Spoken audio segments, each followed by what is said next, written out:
మైనంపల్లిని నిద్ర లేపితే ఎట్లుంటదో టీఆర్ఎస్ కు ముఖ్యంగా బావ మరిదికి చూయిస్తా, సుక్కలు చూయిస్తా. ఈరోజు యూట్యూబ్ ఛానల్ పెట్టుకొని కిరాయి వాళ్లకు 10 లక్షలు 5 లక్షలు ఇచ్చి మాట్లాడిపిస్తున్నారు.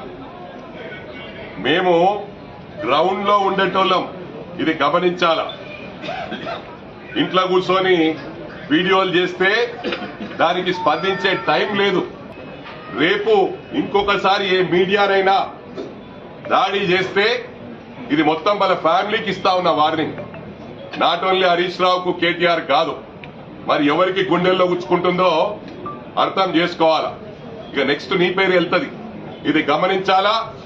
టీఆర్ఎస్ దుకాన్ బంద్ చేసి బీఆర్ఎస్ స్టార్ట్ చేసింది, భారతీయ రాష్ట్ర సమితి అని.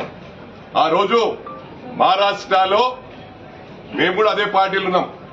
ఎందరో జీవితాలు, పుట్టుక నుంచి బీజేపీలో ఉన్న వాళ్ళను, పుట్టుక నుంచి కాంగ్రెస్ లో ఉన్న వాళ్ళను మీకు అది పడగొడతాం ఇది పడగొడతాం అని చెప్పి వాళ్ళ కలర్ పూసి వాళ్ళ భవిష్యత్ అంతా నాశనం చేసిన ఘనత ఈ బీఆర్ఎస్ దక్కింది. మళ్ళీ అలా బీఆర్ఎస్ పోయి ఆంధ్ర తెలంగాణ ఫీలింగ్ తెస్తా ఉన్నారు. మాకు ఎలాంటి ఫీలింగ్ లేవు. తప్పకుండా ఇది దృష్టిలో పెట్టుకోండి బీఆర్ఎస్ వాళ్ళు. ఇంకొకసారి దేనిపైన దాడి చేసిండ్రు అనుకో బిడ్డ, మీ టీ న్యూస్ మీద, మీ నమస్తే తెలంగాణ మీద రాష్ట్రం పోలీస్ మొత్తం ఉన్నా ఎవరేం చేయలేరని చెప్పి కూడా కాలిక చీరేసే రోజు కూడా వస్తుంది. తప్పకుండా యాది పెట్టుకో. ఎవడు 100 సంవత్సరాల కోసం పుట్టలేదు, ఎవడు 1000 సంవత్సరాలు ఉండడు. పక్కా చెప్తున్నాం, ముమ్మాడికి మళ్ళీ అధికారంలోకి వచ్చేది బీఆర్ఎస్ఏ.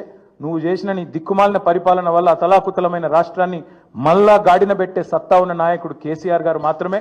అందుకే వాళ్ళ రాష్ట్ర ప్రజలు నీకు చేత కాకపోతే క్షమాపణ చెప్పు, అడ్డమైన హామీలు ఇచ్చినందుకు క్షమాపణ చెప్పి తప్పుకో. అంతేగాని రాష్ట్రాన్ని నిందించడం, దూషించడం మానుకోవాలని చెప్పి ఈ అసమర్థ ముఖ్యమంత్రికి ఇప్పుడు బాగా స్థిరంగా ఉందా రాజకీయం? రేవంత్ రెడ్డి వచ్చినాక ఏది స్థిరంగా ఉంది బ్రదర్? ఆయన కుర్చీ కూడా స్థిరంగా లేదు నిజంగా చెప్పానంటే. అందుకే 43 సార్లు ఢిల్లీకి ఎక్కే విమానం, దిగే విమానం. ఈ రాష్ట్రంలో ఇప్పుడున్న పరిస్థితి ఏంటంటే ఏ మనిషి కూడా ఈ రాష్ట్రంలో ప్రస్తుతం సంతోషంగా లేడు. పోనీ రేవంత్ రెడ్డి అయినా సంతోషంగా ఉన్నాడు అంటే నేను ఆయన ఫ్రస్ట్రేషన్ అంటే మాకు కూడా డౌట్ వస్తుంది. ఆయన నిజంగా ఆయనలో ఒక అపరిచితుడు ఉన్నాడు. నేను అసెంబ్లీలో కూడా చెప్పినా, మళ్ళీ కూడా చెప్తా ఉన్నా. ఒక రాము ఉన్నాడు, ఒక రెమో ఉన్నాడు. ఒకడు అట్లా మాట్లాడతాడు, ఒకడు ఇట్లా మాట్లాడతాడు. ఒకడేమో అప్పు ఉడతలేదు అంటాడు, ఇంకోడేమో 1,70,000 కోట్ల అప్పు చేసిండు, నెలకు 10,000 కోట్ల అప్పు చేస్తున్నాడు. అందుకే ఎవరు కరెక్ట్ మాకు అర్థమైతలేదు. మరి ముఖ్యమంత్రి గారు 18 గంటలు పని చేయబట్టి నేను ఆయన మాట్లాడుతుంటే నాకు ఆశ్చర్యం అనిపించింది. పేపర్లో చూస్తే కానీ తెలియలేదు ఆయనకు సమరం డిక్లేర్ చేసిర్రు.